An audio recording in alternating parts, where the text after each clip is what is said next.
This is the recap of the second part of the movie The Lion King. You can find the link to the summary of the first part below in the description. So without further ado, let's continue. Welcome back, my friends, to your recaps. The last thing we saw was Simba confronting his uncle, Scar, defeating him and throwing him off the cliff. Afterward, Simba married Nala, and they had a little cub named Kiara. Now, years later, Simba appears speaking to the animals, expressing his happiness as he and Nala are expecting their second child. Meanwhile, Nala is waiting for Simba in a distant spot to prepare for the arrival of their new baby. Simba also shares how proud he is that the jungle and all the animals are thriving, fulfilling his father's dream. Later, Simba meets Timon and Pumbaa and asks them to look after his daughter, Kiara, while he handles other matters. He also warns them not to scare her or tell her any stories. Initially, Timon and Pumbaa refuse because they dislike babysitting, but Simba insists, saying they are the ones he trusts the most. In another scene, Simba is with Kiara, who is frightened by an approaching storm. She asks him to take her with him, but Simba reassures her, telling her not to worry and that he will return soon. As soon as Simba leaves, Timon and Pumbaa begin telling stories to Kiara, despite Simba's request not to. They claim they were the ones who defeated Scar. However, Kiara calls them liars, explaining that her father told her he was the one who defeated Scar. When thunder roars in the sky, Kiara becomes scared. Timon and Pumbaa try to calm her down, telling her that fear is a natural feeling that all creatures experience.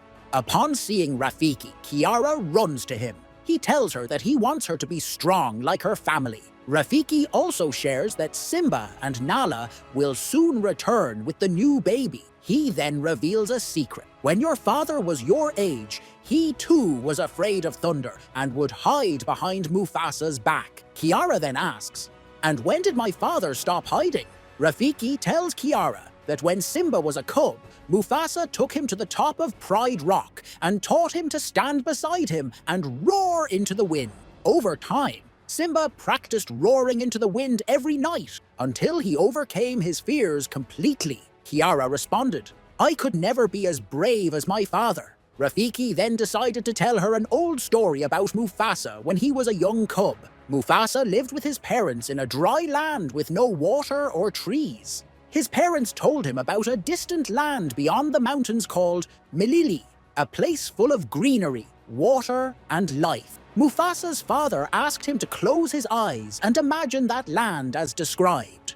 When Mufasa closed his eye, he imagined the land lush with trees and filled with animals living peacefully. Afterward, the family decided to travel to Milili. As Mufasa finished his imagination and looked at the sky, rain began to fall heavily, delighting the animals who rushed to the river. Mufasa, overjoyed, joined them in the water, playing with the animals. However, the joy quickly turned into chaos when the rain intensified, causing a flood in the river. The animals panicked and fled, while Mufasa's father jumped into the water to save him. Battling the strong current, his father finally managed to grab Mufasa and lift him onto a rock. After reaching his mother, Mufasa hesitated and felt afraid of jumping between the rocks. While he was trying to decide, a large elephant struck the rocks, causing Mufasa to fall into the water, where the current carried him far away. After some time, Mufasa found a piece of wood, climbed onto it, and managed to lift his head above the water. Looking around, he couldn't recognize where he was and called out for his parents, but they were nowhere to be found. He sat there, sad and adrift, as the current carried him further. Suddenly, a small cub resembling Mufasa appeared and introduced himself, saying, "My name is Taka. I shouldn't talk to strangers, but I have to warn you, there's an animal approaching to eat you." Mufasa noticed the crocodiles approaching him, so he ran toward the shore with all his might. At that moment, Taka grabbed him with his claws and tried to pull him to safety. Suddenly, Taka's mother appeared and screamed at the crocodiles, scaring them away. Taka managed to save Mufasa, but his mother scolded him harshly for leaving her and wandering off alone. Taka explained, "I saw Mufasa in the water and decided to save him." She replied, You're lucky those crocodiles were small and afraid to attack. Let's get out of here. Taka insisted, I don't want to leave without Mufasa. I want him to come with us. His mother refused at first, reminding him of what his father always said, don't bring strangers with you. Mufasa interjected, I'm not a stranger. I got lost because of the flood. My family tried to save me, but I ended up here. Moved by his story, Taka's mother agreed to let him come along. When they reached the Lion Pride, Mufasa met the king, Obasi, Taka's father. Obasi was displeased by the presence of a strange cub and said to Taka, I warned you not to deal with strangers. I've heard many stories of strange animals killing anyone in their way. Taka's mother defended Mufasa, saying, he's just a cub. He can't hurt anyone. Mufasa introduced himself to Obasi, who asked, do you know what your name, Mufasa, means? It means king, but here there is no king but me. Leave now before I devour you. Mufasa replied boldly, you won't catch me because I'm very fast. Feeling challenged, Obasi proposed a race between Taka and Mufasa to the tree and back. He declared, if Taka wins, I'll eat Mufasa in one bite. Taka's mother intervened, saying, and if Mufasa wins, he will stay with us. Obasi agreed to the condition, and the race began. During the race, Obasi tried to sabotage Mufasa to ensure his son's victory. The mother, displeased by her husband's actions, said, if you want your son to be the future king, he must truly earn it. Mufasa set off, trying to catch up with Taka, gradually closing the gap. However, he slipped into the water and recalled his previous drowning experience. Gathering his strength and confidence, he continued the race, reaching the tree before Taka. He jumped off the tree to head back, but fell into the water again. Realizing Mufasa couldn't swim, Taka rushed to help him and pulled him out of the water. They continued the race, and Taka said to Mufasa, I've always wished to have a brother. Mufasa was surprised by his words. Upon their return, Obasi became furious and said to his son, how could you lose to a cub like him? He then ordered Ishe to raise Mufasa with the women. In contrast, Ishe congratulated her son, saying, you were amazing. Taka was happy that Mufasa would stay with them, and the two began playing together like real brothers. As time passed, their bond grew stronger. One day, they played pranks on the lions while they were sleeping. A lion woke up and complained to Obasi, saying, your sons always pull these tricks on us. Obasi responded harshly, saying, Mufasa is not my son, and he is not allowed to stay here. You two will never be brothers. Obasi ordered Mufasa to return to the women's quarters, leaving Mufasa feeling deeply hurt. Taka tried to defend him, saying to his father, I love Mufasa and want him to stay with me. Obasi warned, one day Mufasa will betray you. You must always be cautious to prevent anyone from coveting your position. Taka didn't like his father's words. While Ishe was busy training Mufasa, she asked him to close his eyes and tell her what he could hear and sense. Mufasa's abilities improved greatly, and he said, I can see a herd of deer heading to the lake. I knew they were deer from their slow movements. Ishe replied proudly, well done. The skills you possess are unmatched by any other animal. Mufasa then said, I miss my family. Ishe replied, your parents must still be out there, and we need to search for them again. Mufasa said, I don't see any hope of finding them, especially since Obasi doesn't accept me here. Ishe reassured him confidently, I consider you my son, and if Obasi sees the talent you possess, he will realize that you must be king. Mufasa said to Ishe, it's impossible for Obasi to agree to this. I don't need to be like Taka.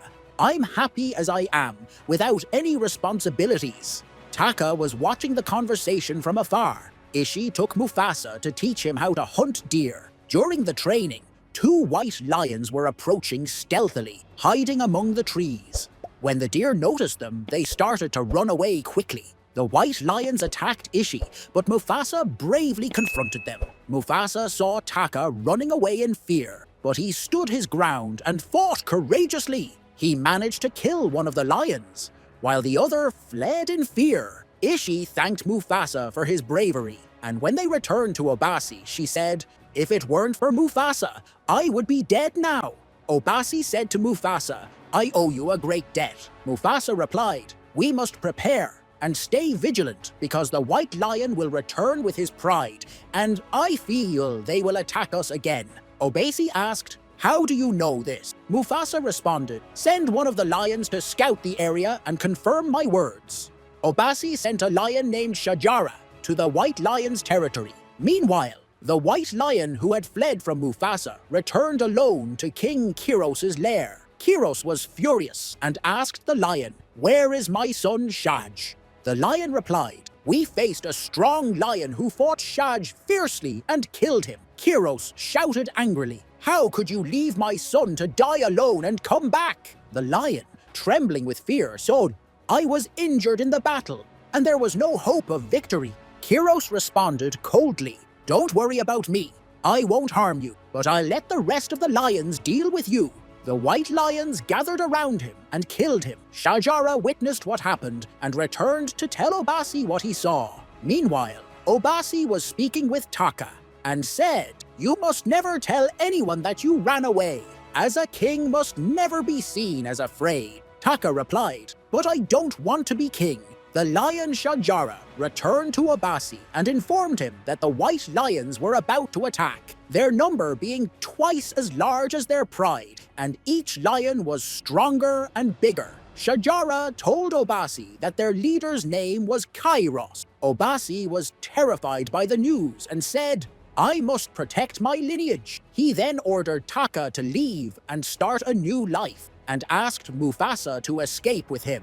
Mufasa went to Ishe to tell her what had happened and said, "I don't want to leave you."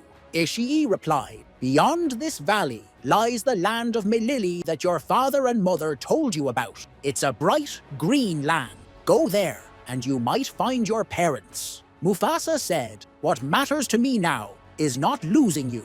Ishe responded, "I love you too, and see you as my son. But you must escape now to protect yourselves and search for a new home." Taka appeared at that moment and apologized for running away from the battle with the white lions. His mother told him, "I'm not angry with you, but your moment of courage hasn't come yet." The two left the pride and departed together. Shortly after, the white lions reached Obasi's pride. Obasi and Ishe decided to stay and defend their land. Obasi confronted Kiros and asked him, "Why are you challenging me? There are rules between lions." Kiros replied, "Forget those rules. You will no longer be the king of the Valley of Kings. I will be the new king, and every land touched by light will be mine." Obasi and his pride were terrified and unable to do anything. Meanwhile, Taka stopped fleeing and wanted to return to help the pride. But Mufasa stopped him and convinced him that they needed to continue escaping. Due to their hesitation and pause, the white lions managed to catch up with them. Mufasa and Taka reached a lake, and as usual, Mufasa was afraid of the water. He said to Taka, "It's better for us to fight than to drown and die." Taka replied, "I can't swim either." While they were talking, the white lion pride arrived. Kiros said, "Which of you killed my son?"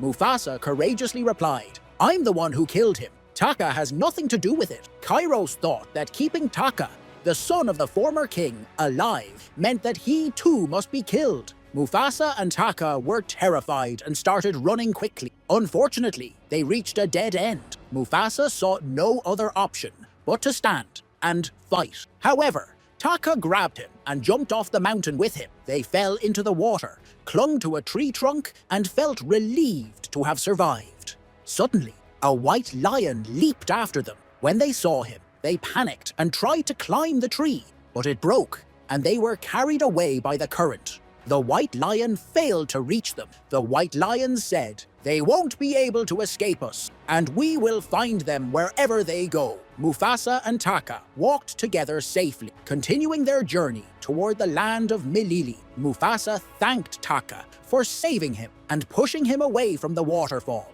Taka laughed and said, "This isn't the first time I've saved you." As they were walking, they felt the presence of someone with them. Mufasa recognized from the scent that it was a female and asked her to reveal herself. She appeared and said, I've been walking behind you all night because you are the only lions I've seen in a while. After the white lions attacked my pride and took over our land, Taka introduced himself and asked her to come with them since she was alone. Suddenly, the bird Zazu appeared and said, "She's not alone. This lioness is named Sarabi." He explained that the advantage of Zazu was that he could fly, allowing him to scout any area they wanted. Mufasa said, "We were headed to Milili." Sarabi told him, "Milili is just a legend and doesn't exist in reality. What matters to us now is food." Then Zazu heard noise coming from the monkeys in the trees, so the lions rushed toward their prey for dinner. On one of those trees was Rafiki still young, but we know that Rafiki's tribe refuses his presence due to his illogical dreams, and they believe Rafiki is a curse upon them. Rafiki felt upset about this and said he wanted to leave them and search for his family. He then jumped down from the tree, but the 3 lions wanted to eat him. However, he wasn't afraid and said, "If you kill me, you won't know where Milili is." They were surprised and decided to let him live so he could lead them there. Rafiki said to Mufasa, "I had a dream. You and I were in Milili, and my brother is waiting for me there." That night, Mufasa dreamed of being in Milili, and Ishi said to him, "You're going to Milili, but I won't follow your fantasy." Mufasa said, "If we climb over the mountain, we'll leave a trail behind us because the white lions are still chasing us, and I feel they're getting closer." He added, "Close your eyes and concentrate, and tell me what you see." Sarabi focused and saw that the lions were indeed searching for them. She was convinced, and they decided to pass through the valley. Meanwhile, the white lions were sniffing their scent and following them, realizing that a lioness and a monkey had joined them. Taka said to Mufasa, "I need your help to talk to Sarabi because I'm in love with her. You've spent your life with females, so you know how to talk to them." Mufasa said, "Be yourself and speak confidently. At the same time, act like you're not too interested and talk to her about the beauty of the flowers in her valley. The most important thing is to listen to her carefully." Taka took Mufasa's advice, went to stand beside Sarabi and said, "Your scent is like flowers." Sarabi was impressed by his words because her flowers were full of many beautiful blossoms. As they were walking, they saw a herd of elephants. Suddenly, they noticed the white lions on the other side. Mufasa said, "We need to get the elephants to fight with us by any means." Then Sarabi had an idea. At the same time, the white lions were moving towards them. Sarabi climbed a tree and dropped a beehive onto the ground. When the elephants smelled the honey, they became agitated and ran towards them. While the elephants were running, they noticed a white object in the path. Mufasa climbed the tree, and Sarabi fell from it, getting hit by an elephant and losing consciousness. Mufasa jumped down to save her and dragged her to safety. As for Scar, he was hiding in fear, and fortunately, the elephants were protecting him. The white lions decided to retreat. When Sarabi regained consciousness, she learned from Rafiki what had happened to her and asked, "Who saved my life?" Mufasa replied, "It was Taka who saved you." Of course, he said this because he knew Sarabi liked Taka. Sarabi thanked Taka, and they continued on their journey until they reached snowy mountains. Mufasa asked Zazu to use his wings to erase their tracks, so the white lions wouldn't be able to follow them. Zazu agreed and dropped snow over their tracks, effectively erasing them. Consequently, the white lions were unable to track them. Zazu watched them from above, scattered and disoriented, then went to inform Mufasa of this good news. Sarabi thanked Mufasa for his idea, while Scar watched them and felt uneasy. That night, Mufasa said to Sarabi, "We need something to eat. I smell an animal coming from this hideout." Sarabi responded, "You're a wonderful lion. You can do anything. I realized that you were the one who saved me when I fainted, and I understood that you smelled the flowers in me, as you also smelled the white lions from afar. Now, you've smelled the animal coming out of its hideout." While Mufasa was trying to avoid her, he told her, "I wasn't the one who saved you. My brother saved me before, and he was the one who saved you." But she understood that he was lying to her and said, It is your destiny to be king because you possess all the qualities that make you a king. Then she admitted to him, the one who saved me is you. Meanwhile, Taka was watching them from afar and overheard their conversation. Mufasa said to Sarabi, "Since I first saw you, I've been feeling something strange. When I look into your eyes, I can't look away. My feelings for you grow stronger every day." She replied, "Stay by my side and don't leave me." They sat together, and Taka was in a state of intense anger after hearing and seeing all of this, especially since Mufasa knew that Taka loved her, but still got closer to her and loved her. Taka didn't know what to do, and he felt like his heart had been broken. He thought to himself, "Mufasa is no longer my brother." Afterward, he fell because he was standing on the edge of the mountain without realizing it. When he woke up, he saw the white lions from a distance and decided to go to them himself. Everyone was surprised that he approached them alone. Taka said to them, "I will help you kill Mufasa because Mufasa is the one who killed your son, Kiros, and he is the one who erased his tracks and brought you here. I will make a deal with you, and I will lead you to Mufasa. Also, the monkey with us knows the way to Milili. Once we get there, avenge Mufasa." Kiros asked, "Why are you betraying Mufasa?" Taka replied, "Because of Mufasa. My father died because he killed your son.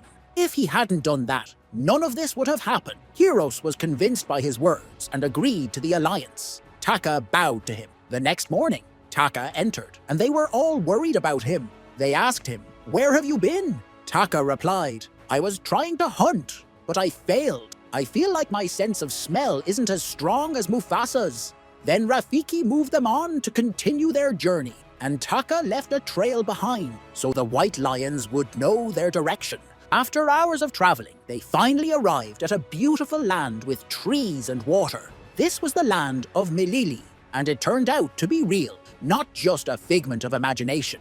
They then entered to explore the beautiful land and enjoy its beauty. Rafiki was happy to see the tree he had been dreaming of, and it was the same tree where he had seen his brother waiting. Mufasa said to him, "But your brother isn't here." Rafiki replied, "It doesn't necessarily have to be my brother in the literal sense. It could be family or a friend. But honestly, the one I saw in my dreams was you, Mufasa, and you were standing beside me here." Then the giraffes approached and spoke to Mufasa, saying, "We are afraid you will bring danger to Milili." Mufasa responded, "Don't worry, we erased our tracks behind us." But suddenly, the white lions appeared, and the other animals became frightened and ran away. Kiros said to Mufasa, "You won't be able to escape from us this time, thanks to your brother who told us your location." Mufasa was shocked, and Taka said to him, "You betrayed me first, and you didn't stop there. My mother raised you better than she did me. Sarabi loves you, not me." Then Kiros said to Mufasa, "All this land will be mine, and I will rule it." Kiros began to attack him, and Mufasa tried to escape. Meanwhile, Sarabi had found a group of lions and asked them for help. The lions agreed and rushed to the battle. Mufasa was able to knock Kiros down from the hill and then spoke to all the animals, saying, "Let's ally together to defeat the enemies. Defend your land for your future. If you let them take over, they will come to kill you next." They replied, "Will the lions be able to fight? We are the only ones who can." Mufasa said, "The lion is not bigger than the elephant, nor stronger than the warthog, nor faster than the cheetah, nor taller than the giraffe. All animals are important in the jungle. My battle is your battle. Let's not succumb to evil. Let's fight." The animals were convinced by Mufasa's words and began to surround the white lions, making them feel scared. But 3 lions were stronger and fought with Mufasa, pushing him off the hill into the water. Mufasa regained consciousness, but Kiros came to him, and their battle began. At that moment, Taka was standing and watching. Kiros had the upper hand and was overpowering Mufasa. But at that moment, Taka felt regret and realized his mistake. He remembered his moments with Mufasa, so he stepped in and took the blow that was meant for Mufasa to his face, which caused the famous scar. At that moment, it was revealed that Taka was the lion Scar. The lions began attacking Kiros, but Kiros was stronger than them. While the battle raged between both sides, an earthquake shook the ground, causing a large boulder to fall nearby, taking Mufasa and Kiros into the water. Kiros tried to kill Mufasa in any way, but Mufasa resisted. A large boulder fell into the water, and Mufasa used his strong senses to feel the boulder. He managed to grab Kiros and push him under the boulder, which fell on him and killed him. Mufasa tried to escape from the water, but he couldn't swim, so Taka helped him get out. Sarabi came to check on Mufasa, and Taka looked at her with sadness before walking away. Mufasa and Sarabi emerged from the water, and the animals surrounded them with joy. They all bowed to Mufasa. Rafiki then came and said, "You are now the king of Melili." Mufasa was surprised when he found out that his mother was still alive, and he was overjoyed and hugged her. She couldn't believe that her son was still alive. When he asked her about his father, she said, "He died during the flood." She added, "I had dreamed of us meeting again in Melili." Then Taka came and said to Mufasa, "I want you to see this place." But Mufasa refused, saying, "As long as I am the king, my brother will have a place here, though I can't say your name anymore after what you did to me." Taka said, "Fine, call me Scar, the Scar, so I can always remember what I did." Then he said sarcastically, "Excuse me, your majesty," and went to sit in his den. After that, Mufasa became the king of Melili and married Sarabi. He stood on the rock and roared, and at that moment, Kiara stood on the same rock and roared just like her grandfather. Later, Simba and Nala arrived after having a son, and Kiara was thrilled and played with him because she had longed for a brother for a long time. And this is where the Lion King film series ends. Please, if you like my content, support me with a like and subscribe to the channel. Have a nice day, my friend.